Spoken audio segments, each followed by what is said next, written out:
नमस्कार दोस्तों, मैं रविंद्र पचार संकल्प क्लासेस जयपुर में आपका हार्दिक स्वागत करता हूं।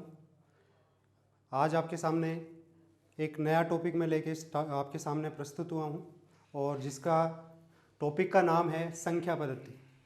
ये टॉपिक बहुत ही ज़्यादा इम्पोर्टेंट है क्योंकि लगभग इस टॉपिक से बहुत सारे सवाल पूछे जाते हैं जो कि बहुत इम्पोर्टेंट है, इसलिए हम इसको एकदम बेसिक से शुरुआत करेंगे। देखिएगा, सबसे पहले हमें संख्याओं का नॉलेज होना ज़रूरी है कि संख्याएं जो होती हैं वो कौन कौन सी होती हैं, उसको क्या नाम दिया जाता है। और अगर यदि हमें संख्याओं का नॉलेज नहीं है तो हम जो भी क्वेश्चन के अंदर लैंग्वेज आई है उसके अनुसार हम सवालों को नहीं कर पाएंगे। तो सबसे पहले मैं संख्याओं का आपको थोड़ा सा नॉलेज दूंगा, उसके बाद में हम आगे बढ़ेंगे। पहली प्रकार की संख्या हम ले रहे हैं प्राकृत संख्या। इंग्लिश में इसको नेचुरल नंबर बोलते हैं। प्राकृत संख्या या इसको प्राकृतिक संख्या का भी नाम दिया जाता है। तो प्राकृतिक संख्या या प्राकृत संख्या वे संख्याएं जो एक से शुरू होती हैं, यानी एक से शुरू होने वाली संख्याएं जो होती हैं वो प्राकृत संख्या होती हैं। एक से शुरू होने वाली संख्या कौन सी संख्या होंगी? प्राकृत संख्या। तो इसी के अनुसार हम ये भी बता सकते हैं कि सबसे छोटी प्राकृत संख्या क्या होगी भाई? एक होगी, क्योंकि एक से शुरुआत होती है इनकी। इस वजह से सबसे छोटी प्राकृत संख्या क्या होगी? एक होगी। क्लियर है पहली बात। दूसरा पॉइंट, पूर्ण संख्या, होल नंबर जिसको बोलते हैं इंग्लिश में। पूर्ण संख्या, पूर्ण संख्या वे संख्याएं हैं, इसके नाम से ही पता लग रहा है, पूर्ण संख्या जीरो से शुरुआत होती है। मतलब पूरी कब होती है? जब जीरो शामिल होता है। तो इसका मतलब क्या हो गया? जीरो से शुरू होने वाली संख्या जो होंगी वो पूर्ण संख्या होंगी। क्लियर है? प्राकृत संख्या एक से शुरू होती है, सबसे छोटी एक होती है। पूर्ण संख्या जीरो से शुरू होगी और सबसे छोटी क्या हो जाएगी? जीरो। अगली बात करें अपन पूर्णांक या इंटीजर्स। पूर्णांक या इंटीजर्स जो हैं, देखिए कभी भी हम टेम्परेचर लेते हैं तो नेगेटिव भी होता है, माइनस में भी होता है और वो प्लस में भी होता है। तो उन नंबर्स को रिप्रेजेंट करने के लिए, दिखाने के लिए हम एक संख्या रेखा के ऊपर यदि संख्याएं लिखते हैं तो बीच में शून्य होता है संख्या रेखा में। दाईं तरफ धनात्मक संख्याएं यानी पॉजिटिव नंबर होते हैं और बाईं तरफ क्या होता है? नेगेटिव नंबर होते हैं। बाईं तरफ नेगेटिव होते हैं, दाईं तरफ पॉजिटिव नंबर होते हैं, बीच में शून्य होता है। ये एक संख्या रेखा पर संख्याओं को दर्शाने का तरीका होता है। पूर्णांक का अर्थ होता है पूरा पूरा अंक, यानी पूरा पूरा अंक भी होना चाहिए। वो ऋणात्मक भी हो सकता है, शून्य भी हो सकता है और धनात्मक भी हो सकता है। तो पूर्णांक का मतलब क्या होगा? ऋणात्मक और धनात्मक संख्याओं का समूह, उसके साथ में शून्य भी शामिल होता है। ऋणात्मक, शून्य और धनात्मक संख्याओं का जो समूह होगा वो क्या कहलाएगा अपने पास में? पूर्णांक। पूर्णांक का मतलब समझ गए? पूरे पूरे अंक होंगे। ऋणात्मक हो सकता है, शून्य भी एक पूर्णांक है और पॉजिटिव धनात्मक संख्या भी हो सकती है। ठीक है, क्लियर है? अगली संख्या हम देखते हैं सम संख्या या इवन नंबर। सम संख्या या इवन नंबर वे संख्याएं जो दो से पूर्णतः विभाजित होती हैं। दो से विभाजित होने वाली जो संख्याएं होती हैं वो सम संख्याएं होती हैं। क्लियर है ये बात? जो दो से पूर्णतः विभाजित होंगी वो सम संख्या होंगी। ठीक है, आप देखिए ये एक इस पे क्वेश्चन भी बनते हैं, दो तीन तरह के। हम एक बार जो इजी क्वेश्चन है वो तो मैं साथ में लेते हुए चल रहा हूँ। आगे जब ये पूरा टॉपिक हो जाएगा उसके बाद में हम जो भी एग्ज़ाम में क्वेश्चन आए हुए हैं और जो इम्पोर्टेंट क्वेश्चन बनेंगे वो हम लास्ट में करेंगे। ठीक है, क्लियर है? तो सम संख्या दो से विभाजित होने वाली संख्या है। इस पे देखो सवाल किस तरह से बन सकता है, इसमें एक कन्फ्यूजन होता है स्टूडेंट्स के। एक मैं सवाल लिख देता हूँ कि सबसे छोटी सम संख्या कौन सी होगी? मैं ऑप्शन लिख रहा हूँ आपके सामने चार। पहला ऑप्शन मैंने लिख दिया 2, दूसरा ऑप्शन लिख दिया मैंने -2। चलिए एक बार -2 को हटाइए, 0 लिख दीजिए। तीसरा ऑप्शन 4 और चौथा ऑप्शन मैंने लिख दिया 3।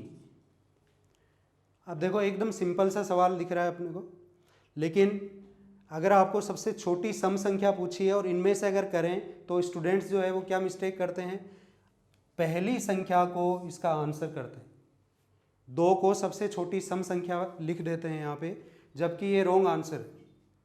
रीज़न देखिए, डेफिनेशन क्या कहती है सम संख्या की, वे संख्याएं जो 2 से पूर्णतः विभाजित होती हैं वो सारी संख्याएं सम संख्या होती हैं। तो अब अपन बात करें जीरो की, तो जीरो में यदि मैं 2 से भाग देता हूं तो इसका उत्तर 0 आता है, आएगा नहीं आएगा? जीरो में यदि मैंने 2 से भाग दिया तो उसका उत्तर 0 आएगा। इसका मतलब पूरा पूरा भाग चला गया। क्या जीरो में 2 का भाग नहीं गया? बिल्कुल गया है। तो इसका मतलब इसका ये आंसर नहीं होकर कौन सा आंसर होगा? 0। तो ये विशेष ध्यान रखें कि 0 भी एक सम संख्या है। इसके अलावा नेगेटिव में भी, माइनस में भी संख्याएं जो होती हैं वो सम संख्या होती है। माइनस में भी हो सकती हैं सम संख्या और प्लस में भी हो सकती हैं, और 0 भी एक क्या है? सम संख्या है। ध्यान रखेंगे 0 एक सम संख्या है, गलत नहीं करें, ये क्वेश्चन पूछा हुआ है पहले एग्जाम में। तो इसका आंसर क्या होगा? 0 होगा। क्लियर है? एक सवाल इसी के अंदर मैं चेंज कर देता हूं। मान लीजिए सवाल ये होता कि निम्न में से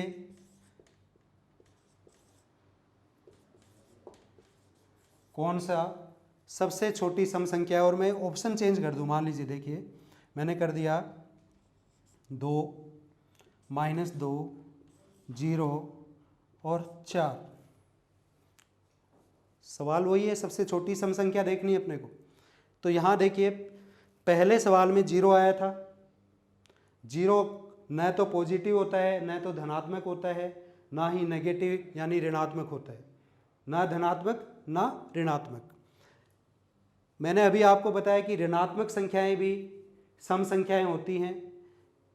-2 में 2 का पूरा पूरा भाग जाता है। अब देखो 4 तो सबसे बड़ा हो गया, तो इसको तो ऑप्शन को वैसे ही काट दीजिए, कट गया। ठीक है, 2 है ये भी कट गया। अब बचा 0 और -2। ठीक है, 0 और -2 बचा, तो आपको ये देखना है कि क्या -2 बड़ा है 0 से? नहीं, क्या है? छोटा है। 0 से बाई साइड में जो भी संख्याएं आएंगी, माइनस में नेगेटिव जो भी आएंगे, वो हमेशा क्या होती हैं? 0 से छोटी। अब -2 और -4 होता तो वो 2 से -2 से भी छोटा होता। जितना माइनस में जाएंगे उतना संख्याएं क्या होंगी? छोटी होती जाएंगी। तो क्लियर है, इसका आंसर क्या होगा? 0 भी नहीं होगा, करेक्ट आंसर क्या होगा? -2 होगा। क्लियर है स्टूडेंट्स? 2 सवाल मैंने यहाँ पे लिख दिया आपके सामने। इसमें सबसे छोटी पूछी तो इसका उत्तर क्या हुआ? 0। इसमें सबसे छोटा पूछा तो ऋणात्मक में भी अगर माइनस में संख्या है तो आपका अगर वो जिस संख्या में 2 का भाग जाता है वो सम संख्या होती है, ये ध्यान रखिए। ठीक है, छोटा सवाल है लेकिन एग्जाम में पूछते हैं तो गलती नहीं करें। एक इसी प्रकार मान लीजिए आपको ये पूछ लेता, ऑप्शन दे देता ये 4,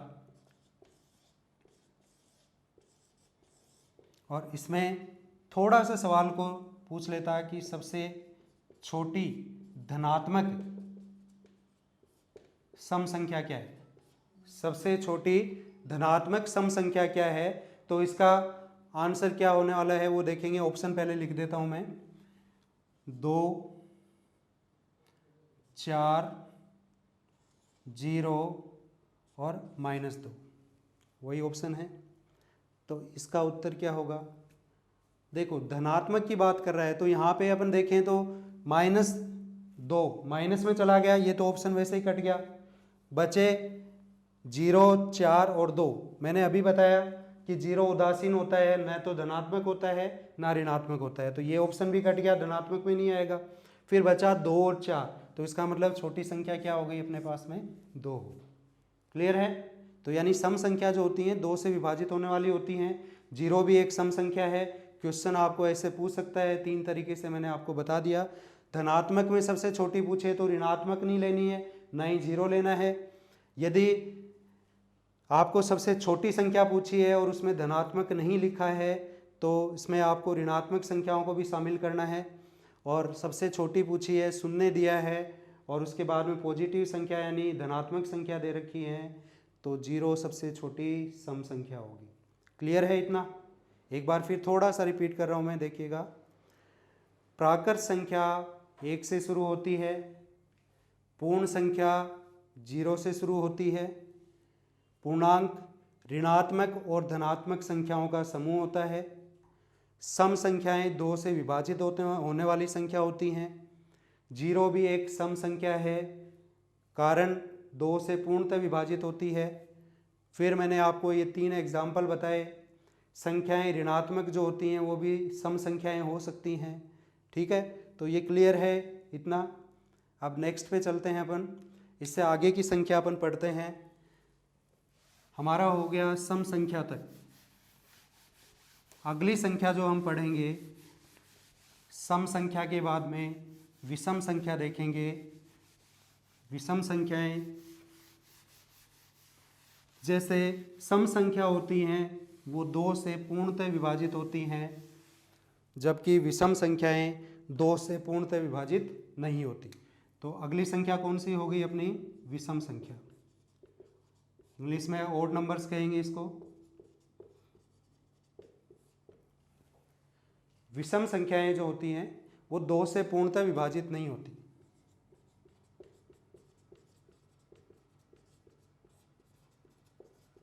ओड नंबर्स कभी भी 2 से डिविजिबल नहीं होंगे, ये ध्यान रखना है आपने। ठीक है, अगर अपन बात करें, ये भी ऋणात्मक हो सकती हैं, लेकिन अभी हम धनात्मक संख्याओं की बात करेंगे। जैसे मैंने आपको सम संख्याओं में बता दिया ऋणात्मक होती हैं सम संख्या भी।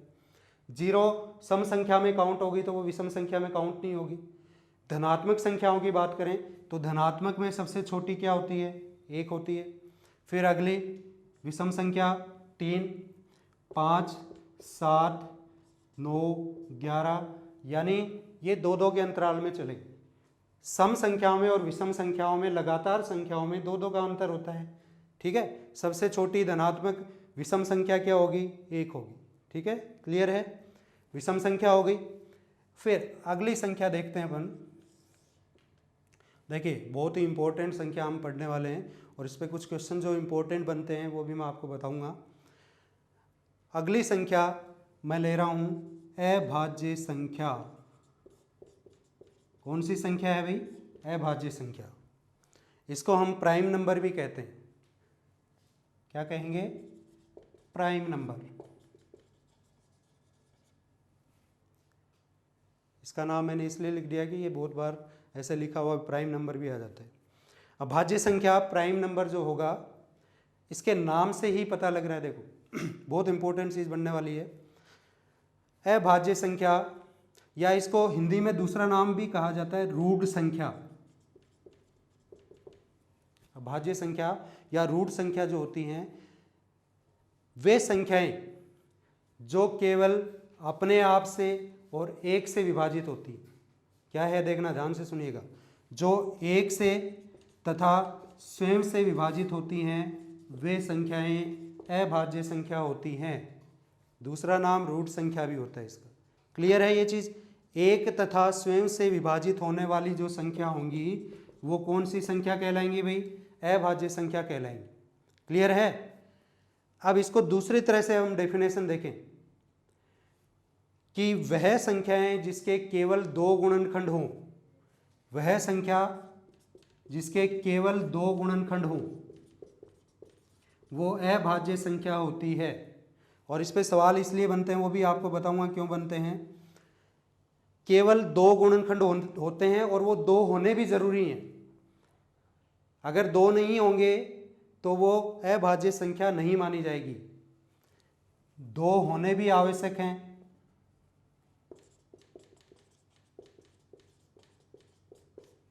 क्या चीज इंपॉर्टेंट हो गई?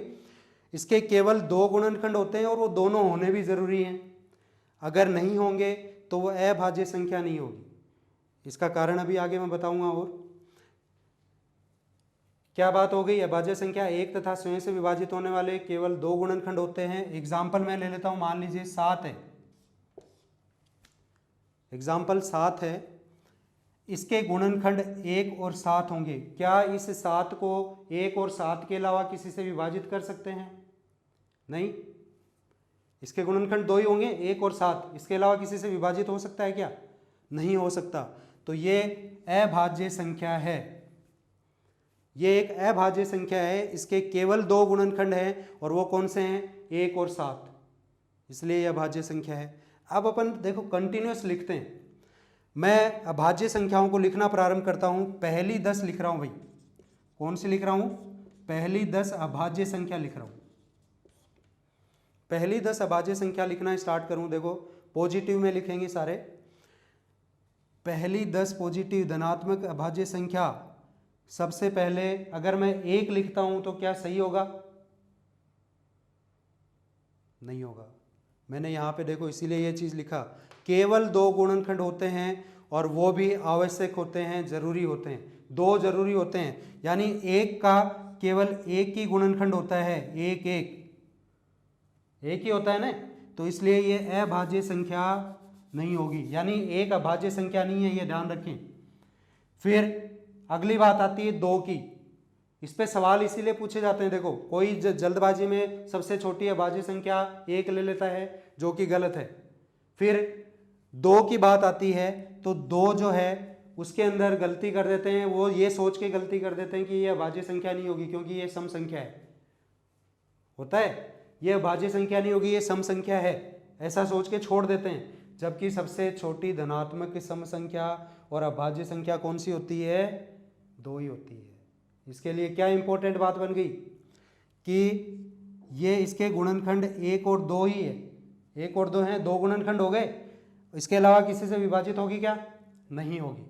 इसलिए ये एक अभाज्य संख्या है, सबसे छोटी अभाज्य संख्या है। अगली बात करें, अगला 3 आएगा, उससे अगला 5 आएगा, फिर 7 आएगा। अब अगला गलती से क्या कर लेते हैं भाई? 9 लेते हैं। 9 नहीं आएगा। 7 के बाद में सीधा 11, 11 के बाद में सीधा 15, 13 आएगा बीच में, 15 नहीं आएगा, 17 आएगा, फिर 19 आएगा, फिर 23 आएगा, फिर 29 आएगा। अब देखिए काउंट कीजिए, 1 2 3 4 5 6 7 8 9 और 10। कुल मिलाकर ये पहली 10 अभाज्य संख्या बन गई। पहली 10 अभाज्य संख्या। अब देखो सवाल क्यों पूछते हैं, ये मैंने बता दिया आपको कि स्टार्ट करने वाले या तो 1 से स्टार्ट कर देते हैं तो गलत हो जाएगा, ठीक है, या 3 से स्टार्ट कर देते हैं, इस 2 को छोड़ देते हैं, इसको 2 को नज़रअंदाज करते हैं। और यही इसकी एक यूनिक बात होती है कि इस पॉइंट के लिए क्या बनता है कि ये एकमात्र ऐसी संख्या है जो सम संख्या होते हुए अभाज्य संख्या भी है। 2 के लिए क्या विशेष बात है अभाज्य संख्याओं में? ये सम संख्या होते हुए अभाज्य संख्या भी है, सम संख्या होते हुए अभाज्य संख्या भी है। क्लियर है ये चीज़? ये ध्यान रखना है। पहली 10 अभाज्य संख्याएं शुरुआत होगी 2 से, अगली 3 आएगी, 5 आएगी, 7 11 13, 15 नहीं आएगा। 15 में क्या क्या किसका भाग जा रहा है? 1 का जा रहा है, 15 का जा रहा है, 3 का भी जा रहा है, 5 का भी जा रहा है, इसलिए अभाज्य संख्या नहीं होगी। 17 19 23 और 29। क्लियर है? पहली 10 अभाज्य संख्या ये हो गई, ठीक है। अब इस पे देखो एक सवाल ऐसे पूछ लेता है, वो अभी मैंने बता ही दिया क्यों पूछेगा। गलती से 1 को ले लेते हैं या फिर शुरुआत को 3 से लेते हैं, जबकि 2 से शुरुआत होती है। पहली 10 का योग पूछता है, पहली 10 अभाज्य का योग पूछे तो भाई देखो सीधा तरीका तो इसका कुछ नहीं है, लेकिन एक थोड़ा सा अपन ये कर सकते हैं कि भाई संख्याओं को अपन जोड़ते हैं तो जिन संख्याओं से 10 बन सकता है, 20 बन सकता है या 30 बन सकता है, उन संख्याओं को आसानी से जोड़ सकते हैं। कोई तरीका नहीं है, शॉर्टकट नहीं है इसका। पहली 10 अभाज्य संख्याओं का योग पूछ ले तो देखिए कैसे बन सकता है। इस 3 को 7 में जोड़ दें, 7 और 3 कितना हो गया? 10 हो गया। 10 लिख लिया अपन ने।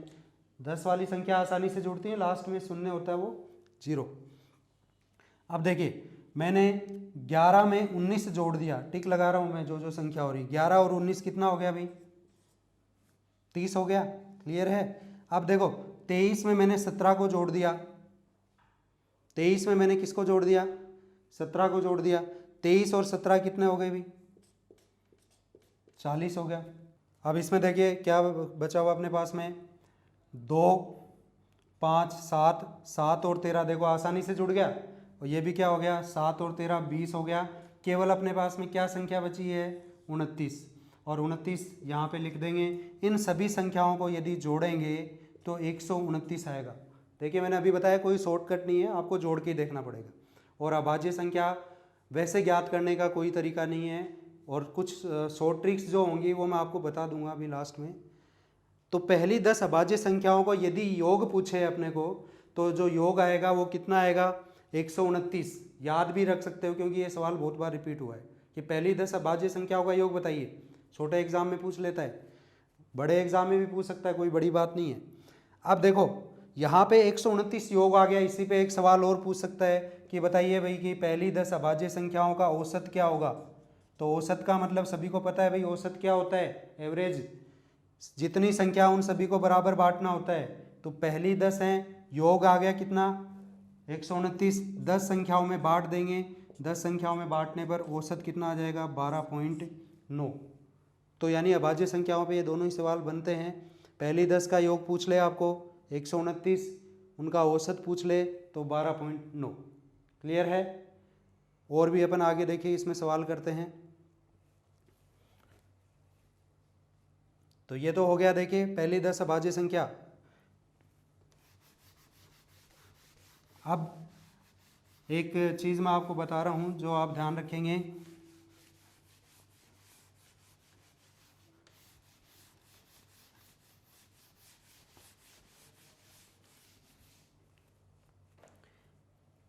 यहाँ पे नोट करने वाली बात यह है कि आपको पूछे कि 1 से 30 तक, 1 से 30 तक अभाज्य संख्या कितनी है। तो अभी मैंने आपको बताया था, देखो यहाँ पे क्या क्या था, 2 3 5 7 11 13 17 19 23 और 29। पहली 10 यही थी। देखिए 29 के बाद में कौन सी संख्या आएगी, 30। तो 30 तक तो कितनी आई थी, 10 ही आई। 30 अभाज्य संख्या तो नहीं है, नहीं है ना। जो भी सम संख्या होती है वो कभी भी अभाज्य संख्या नहीं होती, किसको छोड़कर, 2 को छोड़कर। 2 एकमात्र ऐसी संख्या है जो सम संख्या और अभाज्य संख्या दोनों होती है, ठीक है। तो 30 आ गया, नहीं होगा। कितनी संख्या हो गई, 10। 1 से 30 तक टोटल अभाज्य संख्या कितनी होगी, 10 होगी। क्लियर है ये चीज। अगला ये पूछ ले कि 1 से 50 तक बताओ, 1 से 50 तक बताओ। तो 1 से 50 तक अगर पूछे अपने को तो क्या होगा, 1 से 50 तक में अगली देखो 30 है। कभी भी सम संख्या 2 के अलावा अभाज्य संख्या नहीं होती है। 30 के बाद में 31 देखेंगे, 32 नहीं होगी, 33 नहीं होगी, 34 नहीं होगी, 35 नहीं होगी, 36 नहीं होगी, क्या होगी, 37 होगी। ठीक है, हो गई 37। अगली बात करें 38 39 40 41 आएगा, फिर 42 नहीं आएगा, 43 आएगा, फिर 44 45 46 और 47 आएगा। देख लेना आप, बाकी संख्याओं में सभी में किसी हर संख्या के 2 से ज़्यादा गुणनखंड मिलेंगे। तो यहाँ पे कितनी संख्या और बढ़ गई, देखो 48 49 50 बाकी नहीं होंगी। तो 50 तक कितनी और बढ़ गई अपने पास में, 1 2 3 4 और ये 5। तो 5 और बढ़ गई। तो 1 से 50 तक कितनी हो गई भी, 10 तो पहले से थी, 5 और बढ़ गई यानी 15 हो गई। तो ये आपको ध्यान रखना है कि अगर आपको पूछे 1 से 30 तक कितनी संख्या होती हैं तो 10 होंगी, 1 से 50 तक 15 होंगी, और 1 से 100 तक अगर ये पूछे तो यहाँ पे ये संख्याएं जो आएंगी वो टोटल कितनी आ जाएंगी, 25 आ जाएंगी। अभाज्य संख्या 1 से 30 तक 10 होती हैं, 1 से 50 तक 15 होती हैं, और 1 से 100 तक 25 होती है। क्लियर है ये चीज़। तो एक तो ये इस तरह से पूछ सकता है कि भाई पहले 100 तक संख्या कितनी होती है अभाज्य संख्या, तो उसका उत्तर क्या आएगा, 25 आएगा। सवाल जो इससे रिलेटेड और बनेंगे वो अपन लास्ट में, मैं पहले भी बता चुका हूँ कि अपन लास्ट में करेंगे जब ये टॉपिक पूरा हो जाएगा। ठीक है, देखिएगा आगे।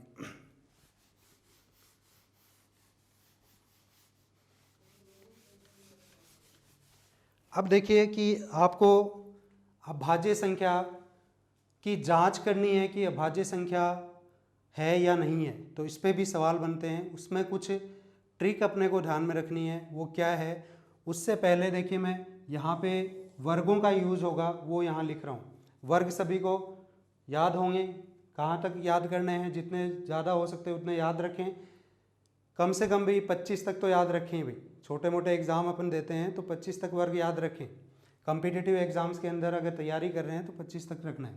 1 का वर्ग 1, 2 का वर्ग 4, 3 का 9, 4 का 16, 5 का 25, 6 का 36, 7 का 49, 8 का वर्ग 64, 9 का वर्ग 81, 10 का वर्ग 100, 11 का वर्ग 121, 12 का वर्ग 144। ठीक है, ये आपको याद रखने की चीज़ है। 13 169, 14 का वर्ग 196, 15 का वर्ग 225, 16 का वर्ग 256, 17 का वर्ग 289, 18 का 324, 19 का वर्ग 361, 20 का वर्ग क्या होगा 400, 21 का वर्ग क्या होगा 441, 22 का वर्ग क्या होगा 484, 23 का वर्ग क्या होगा 529, 24 का वर्ग क्या होगा 576 और 25 625। तो ये मैंने लिखे हैं, आपको वैसे भी याद रखने हैं इसको। ये वर्ग क्यों लिखें, क्योंकि अभी अभाज्य संख्याओं की जांच कर रहे हैं, उसके अंदर ये चीज़ काम आने वाली है। ठीक है, ये टॉपिक भी अपन आगे जब वर्ग आएगा तो उसमें मैं आपको शॉर्ट ट्रिक बताऊंगा किस तरह से वर्ग ज्ञात करते हैं। जांच किस तरह से करनी है अभाज्य संख्या है या नहीं। जैसे मैं 4 संख्या आपके सामने लिख रहा हूँ, 4 संख्या मैंने लिख दिया 147, 143 लिख दिया, चलिए ठीक है। दूसरी संख्या मैंने लिख दी 141, तीसरी संख्या लिख दी मैंने 211, चौथी संख्या मैंने लिख दी 197।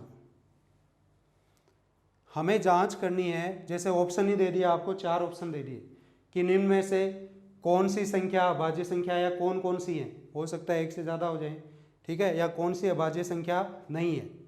कैसे भी पूछ सकता है सवाल, अपने को जांच करने का तरीका देखना। देखिएगा ध्यान से, 143 जो है, सबसे पहले हमें जांच करनी है कि ये जो 143 है किस संख्या के वर्ग से कम है, किस संख्या के वर्ग से कम है वो देखें। हमें दिख रहा है यहाँ पे वर्गों में 12 का वर्ग 144 होता है, इससे ठीक कम है, क्लियर है। 12 का वर्ग 144 होता है, उससे ठीक कम संख्या है, तो यानी 12 स्क्वायर से कम है।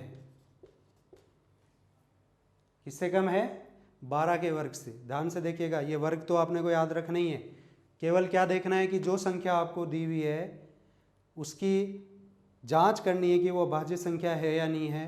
तो आपको ये देखना है कि कौन सी संख्या के वर्ग से कम है।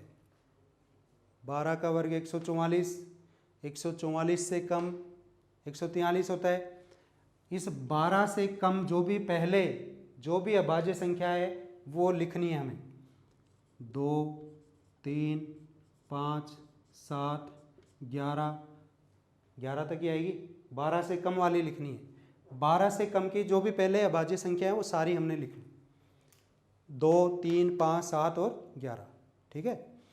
हमें अब ये देखना है कि यदि ये संख्या इनमें से किसी भी संख्या से विभाजित हो गई तो ये संख्या अभाज्य संख्या नहीं होगी। विभाजित हो गई तो क्यों, क्योंकि इसके गुणनखंड 2 तो पहले से अपने पास में 1 और 143, अगर इनसे भी किसी से विभाजित हो गई तो ये क्या होगी, अभाज्य संख्या नहीं रहेगी, ठीक है। देख लीजिए, कभी भी विषम संख्या सम संख्या से विभाजित नहीं होगी, तो 2 से तो नहीं हो रही, नहीं हो रही। 3 का नियम सभी को पता है, मैं आगे विभाज्यता के नियम कराऊंगा तो भी बताऊंगा आपको। 3 का नियम सभी को पता है, सभी अंकों का योग 4 और 3 7 और 1 8, अंकों का योग यदि 3 से विभाजित होता है तो पूरी संख्या 3 से विभाजित होती है, अंकों का योग। तो यहाँ पे ये संख्या 3 से विभाजित नहीं है। अगली बात करें 5, 5 का नियम सभी को पता है, अंत में 0 और 5 आता है तभी वो संख्या 5 से विभाजित होगी, अदरवाइज नहीं होगी। तो यहाँ 5 से विभाजित नहीं है। 7 है तो 7 से भी करके देखें, 7 दूनी 14, 3 बच रहा है, नहीं होगी, 7 से भी नहीं हो रही। 11 से देख लें, 11 एकम 11, कितना बचा, 3 बच गया, और 11 तिये 33, हुआ या नहीं हुआ, ये 11 से विभाजित हो गई। तो इसका मतलब इसके पहले से 1 और 143 तो गुणनखंड थे ही, इसका मतलब एक और गुणनखंड आ गया, तो ये अभाज्य संख्या नहीं हुई, ये अभाज्य संख्या नहीं है। क्लियर है? एक बार फिर से रिपीट कर रहा हूँ, देखिएगा। जो संख्या आपको दी हुई है वो कौन सी संख्या के वर्ग से कम है?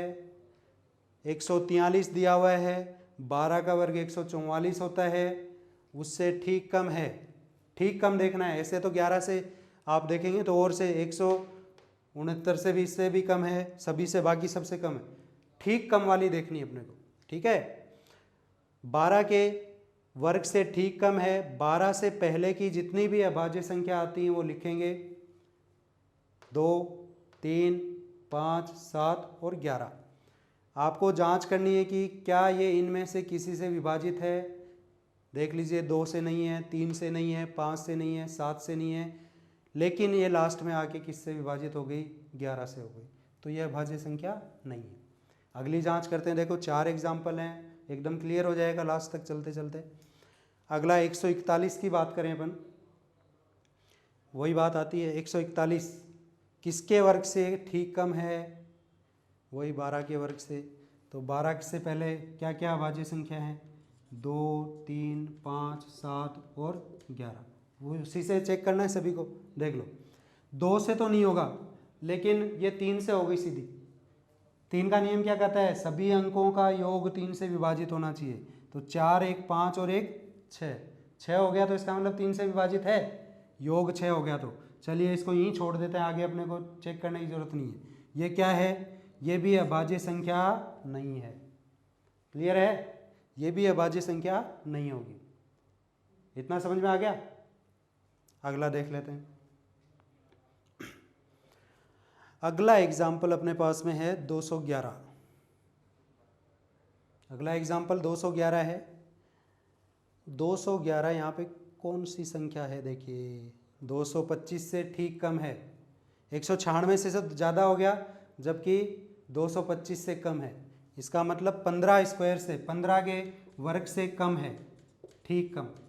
15 से पहले जितनी भी अभाज्य संख्या आई हैं, 2 लिखेंगे, 3, 5, 7, 11 और एक 13 और जुड़ गई इसमें, हो गया।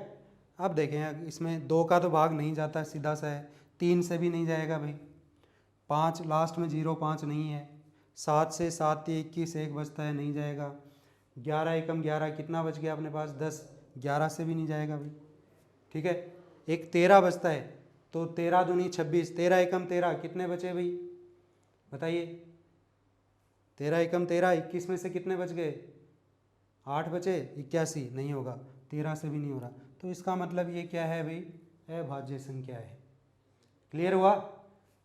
अभी तक हमने 3 संख्या देखी, उसमें से 2 तो नहीं आई, ये तीसरी आ गई।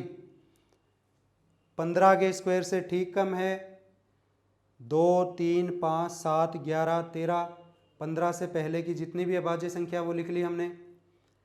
2 से विभाजित नहीं होगी, 3 से नहीं होगी, 5 से नहीं, 7 से नहीं, 11 से और ना ही 13 से। इसका मतलब ये क्लियर हो गया कि ये अभाज्य संख्या है, ठीक है। अगला देखिए अभी 197, 197 अगला एग्जाम्पल है। इसमें अगर अपन देखें तो ये किसके वर्ग से ठीक कम है? देखो 14 के वर्ग से तो कम है, लेकिन 15 से, सॉरी 14 के वर्ग से तो ज़्यादा है, 15 से कम है, तो 15 से ठीक कम है। वही बात वापस होगी, वो संख्या 2, 3, 5, 7, 11 और 13। 15 से ठीक कम है, वही लिखा। 2 से विभाजित नहीं, 3 से, 9 और 7 16 और 1 17 नहीं होगी, 5 से भी नहीं होगी, 7 से देख लो, 7 दूनी 14, कितना बच गया? 5, नहीं होगी 7 से भी, ठीक है। 11 एकम 11, कितना बच गया 8, नहीं होगी 11 से भी, 13 से, 13 एकम 13, 6 बचा, 67 बचा, नहीं होगी। इसका मतलब एक और अपने पास में अभाज्य संख्या आ गई और वो है 197। क्लियर है? एक बार फिर रिपीट कर रहा हूँ, 4 संख्या दी जिसमें से 2 तो अभाज्य संख्या नहीं है और 2 अभाज्य संख्या हैं। अपने को सबसे पहले वर्ग याद होने चाहिए। जो भी संख्या अपने को दी हुई है वो किस संख्या के वर्ग से ठीक कम है। जैसे 143 था, 12 के वर्ग से ठीक कम है, 12 के वर्ग से कम है, इसका मतलब 12 के से पहले जितनी भी अभाज्य संख्या आई वो लिख ली हमने। आप इसको विभाजित करके देखिए, यदि किसी भी संख्या से विभाजित हो जाएंगी इनमें से तो ये अभाज्य संख्या नहीं होगी। इन दोनों में ये पहली संख्या 11 से विभाजित हो रही है, दूसरी संख्या 3 से ही विभाजित हो रही है। यहाँ पे आप देख रहे हैं तो ये 15 के वर्ग से ठीक कम है, इसमें किसी से भी विभाजित नहीं हो रही, इसका मतलब अभाज्य, और अगले में भी ऐसा हो रहा है। तो ये क्लियर हो गया ये चीज़। एक बार अगर क्लियर नहीं है तो आप वीडियो को रिवाइंड करके देख लेंगे, कोई दिक्कत नहीं है, और आप इसका स्क्रीनशॉट भी ले सकते हो। तो अभी हमने क्या पढ़ा, अभाज्य संख्या प्राइम नंबर, ठीक है, काफ़ी इंपॉर्टेंट बनता है, वो आपको बता दिया। और भी जो क्वेश्चन बनेंगे हम आगे लास्ट में करेंगे, ठीक है। एक चीज़ और मैं आपको बता रहा हूँ, देखिए सह अभाज्य संख्या, सह अभाज्य संख्या को प्राइम नंबर्स होते हैं।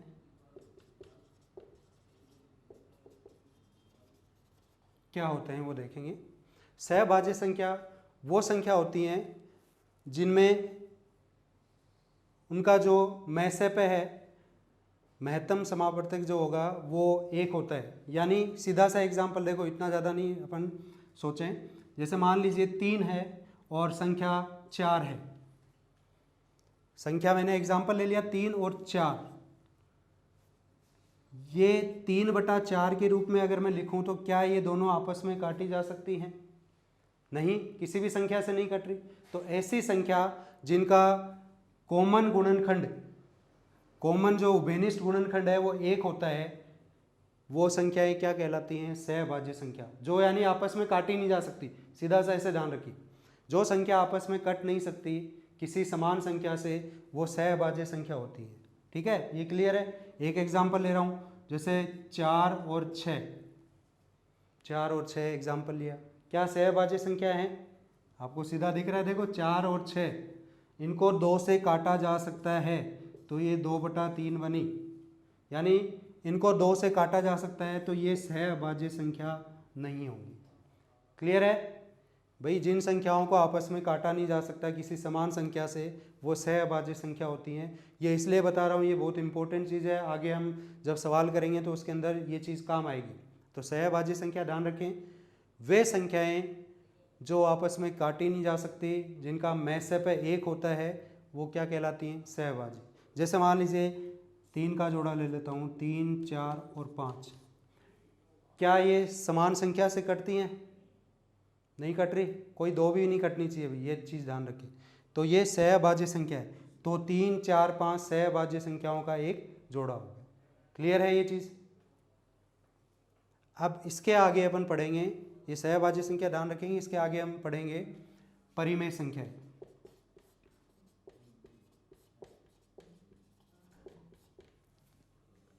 इनको हम रेशनल नंबर कहेंगे, परिमेय संख्याएं या रेशनल नंबर। देखिए इसके डेफिनेशन हम लिखते हैं, बुक्स में भी देखते हैं कि वे संख्या जो P/Q के रूप में लिख सकते हैं, अंश और हर के रूप में लिख सकते हैं हम, वे सारी संख्याएं परिमेय संख्या होती हैं। और जहाँ पे एक कंडीशन होती है अपने सामने, एक शर्त होती है कि Q है वो 0 नहीं होना चाहिए, यानी संख्या का हर जो है वो 0 नहीं होना चाहिए। क्यों नहीं होना चाहिए वो देखेंगे।